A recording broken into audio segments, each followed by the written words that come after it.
I think I messed it up. I didn't say anything. Good morning, everybody. Welcome back to the Her Story TV and the Her Story podcast. This is Getrude Matshe here in beautiful Melbourne, Australia.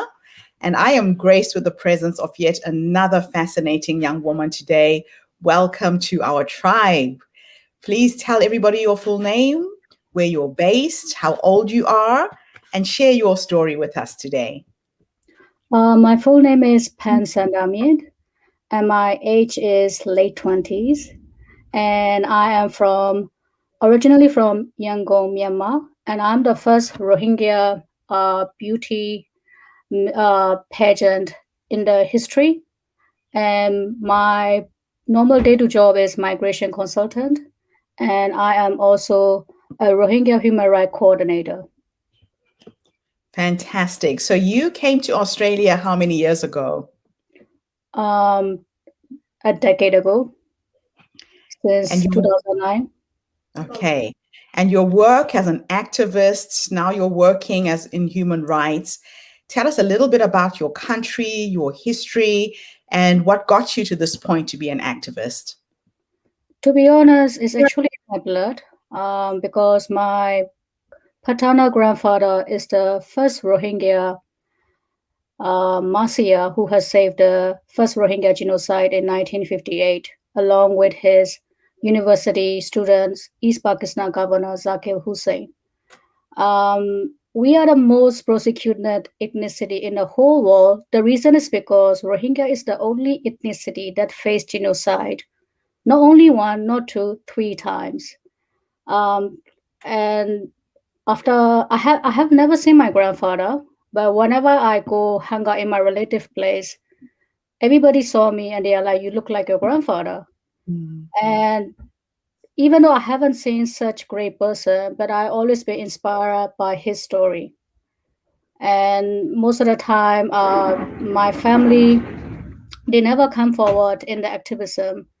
The reason is because we are very vulnerable ethnicity, and if we try to speak up, most of the time our voice has been shut by the extremists.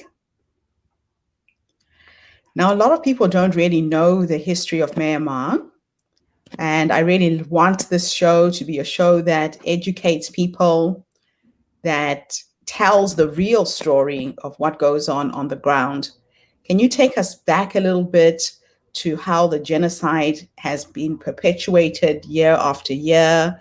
What is the conflict? What is actually happening on the ground?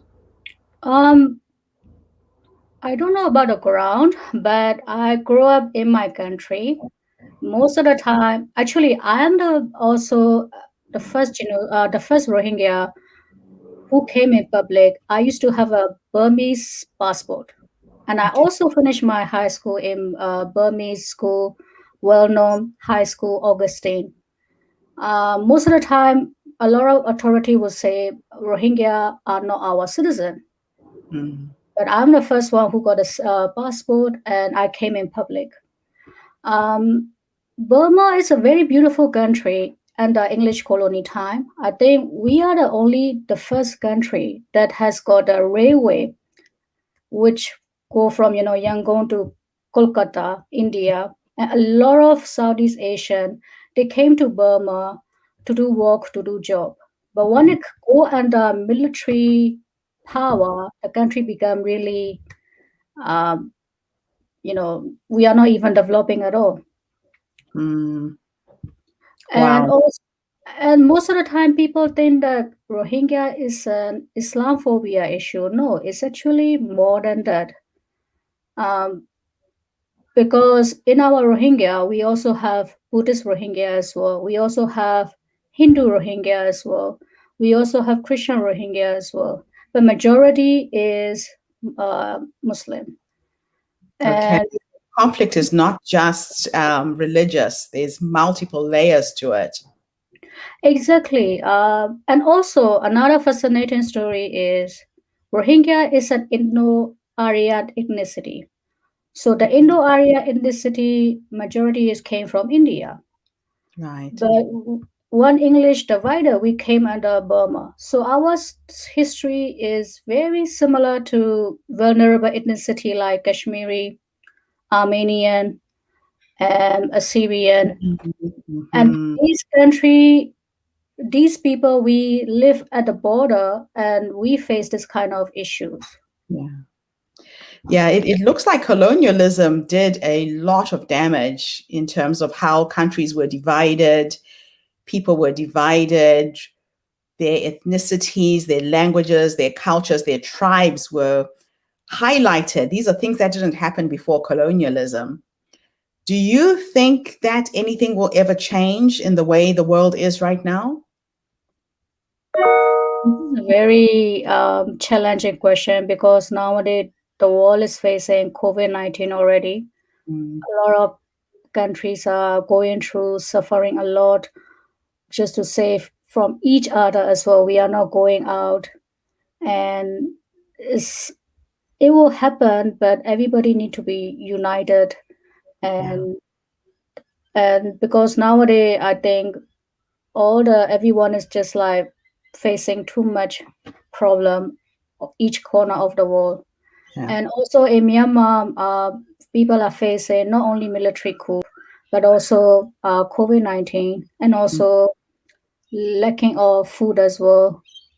And they cannot go out. Even if they go out, it's risky, and they cannot save, money and lack of money. So they are facing so much problem as well over there. The challenges are multiple.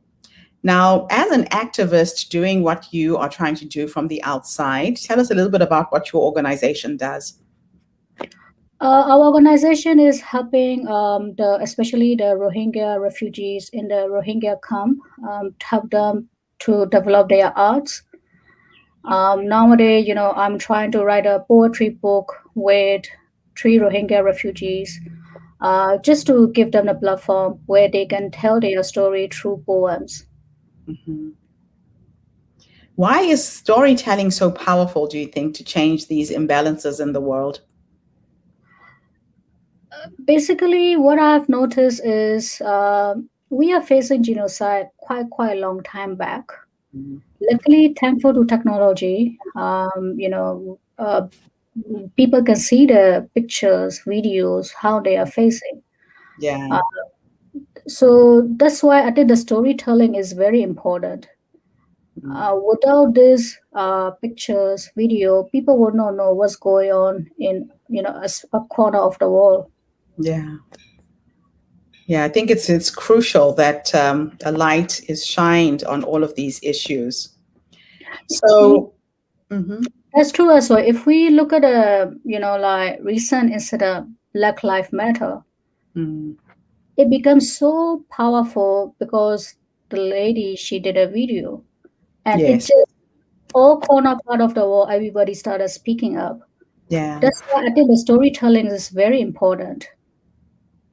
And the power of social media to disseminate the stories as well, right? I'm hoping that as we're having this conversation, there's somebody in another part of the world who didn't know anything about Myanmar, who didn't know anything about the Rohingya people, will be educated today and maybe go online and do some research and actually see what it is you're talking about. Because you're right, the images are out there. Everybody's got a cell phone, everybody can report these issues now. So at least things are not just in a dark box and people are suffering in silence without being seen and without being heard. So if you were a magician and you could solve this problem that is happening in your homeland, what do you think the solution is? I think the solution is if I've got a magic, I want to suck all the hatred of everybody so that they can unite back and they can start loving each other, being kind toward each other. I Mm. just want to suck all the kindness, all the hatred only. I think that's the only thing missing in the country.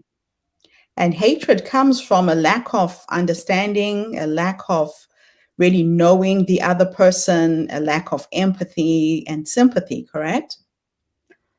I think it's basically about the power. Okay. So it's just like the extremists, they just want to get more and more powerful. I think that's the only issue that, I can say in my point of view. Yeah. Yeah. Power does corrupt people. Yes, and also this is related with a case study that I study in business management. I don't remember the case study very well, where the management and the staff, if they don't have face together or interrelated together, the another person keep putting more, like punishment if they make small mistakes. Right. I think this is what going on in that part of the world. I think all the religious, all the powerful people, they should reunite, try to understand each other, Mm. sit down each other. What are the problem that is causing them, and sort of the solutions. And some of these historic incidents that have been going on for centuries. I mean, this is not a story from yesterday. You talk about the multiple genocides that have happened there, and nothing much is changing. So, for the people who are here in Australia, how are you experiencing life here? How are the refugee community received? Basically, most of the time, actually, whoever in whoever in Australia right now, the Rohingya, I would say they are the first generation. So they are not like second or third generation yet. Right. They are still come in Australia. They are trying to survive, trying to make their life. And Mm. most of the time, as Australian lifestyle is also very hard as well. In here, whenever you work, you do office job 9 to 5. Then if you are a family, you go busy in looking after the kids and everything. So people don't have much time for contribute back to the community. Okay.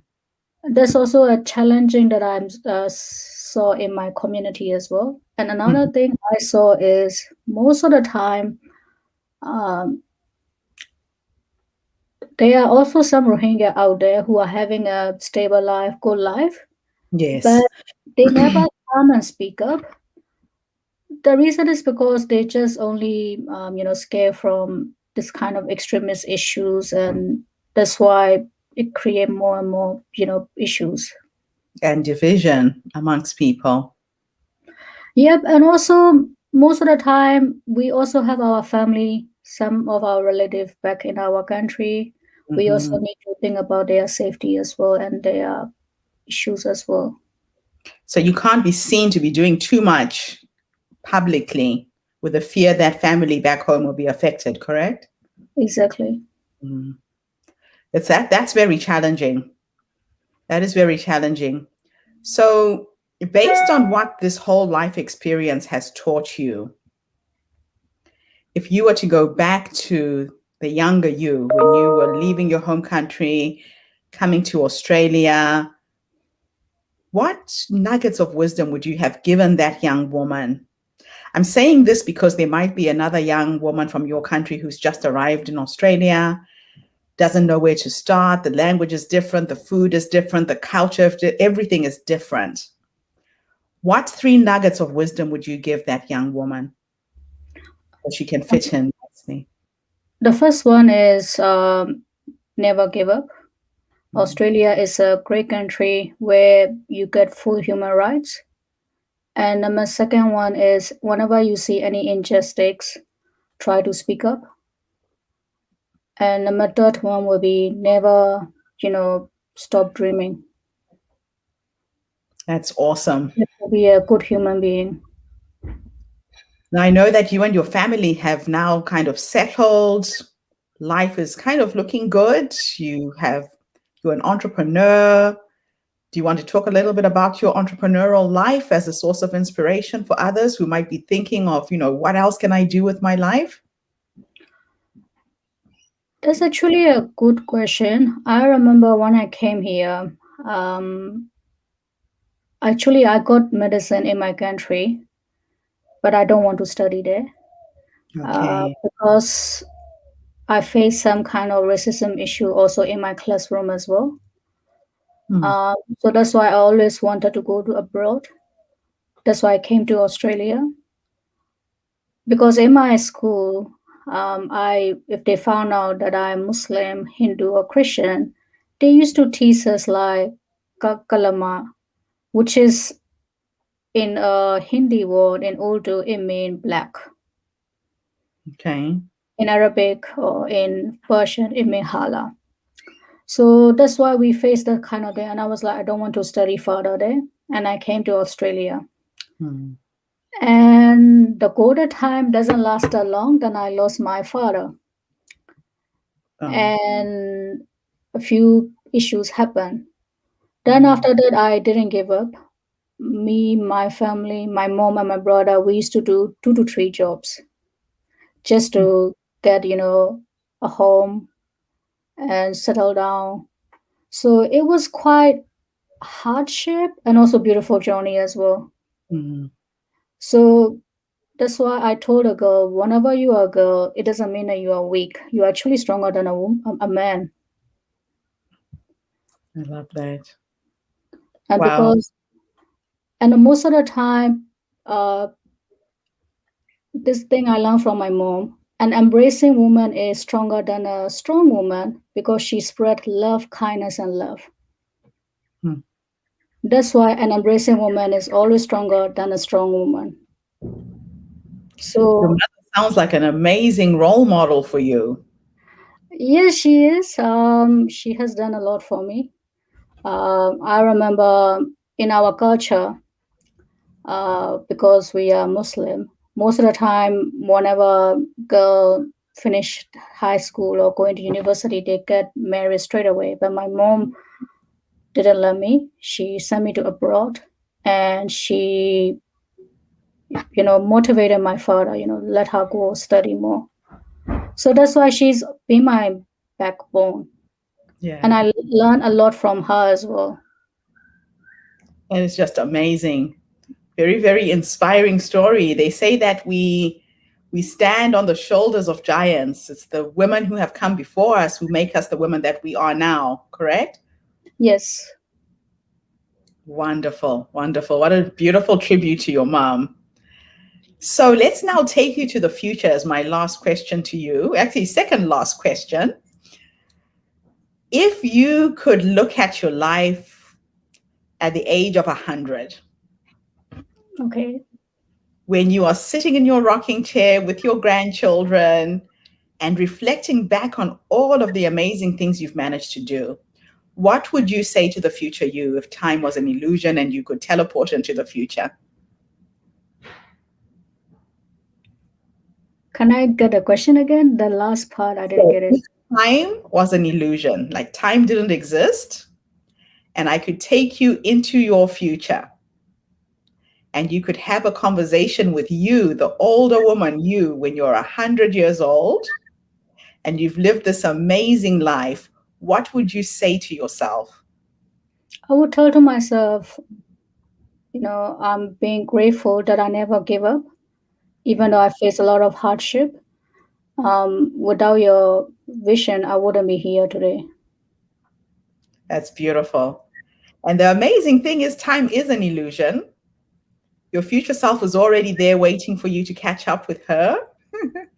I do this a lot when I go into meditation, when I'm trying to work something out. I see the vision of where I want to go, and I have those conversations with the future me. I ask myself, how did we do this? What's my next step? And she will guide you there. So good luck with everything you're doing. Is there any question I should have asked you that I missed out? Not really. You ask quite a lot. It cover a lot.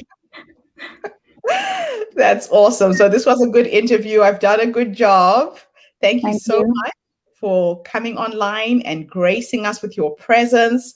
Thank you to everybody who was online and listening to us this morning. You know, the world's problems are very, very small.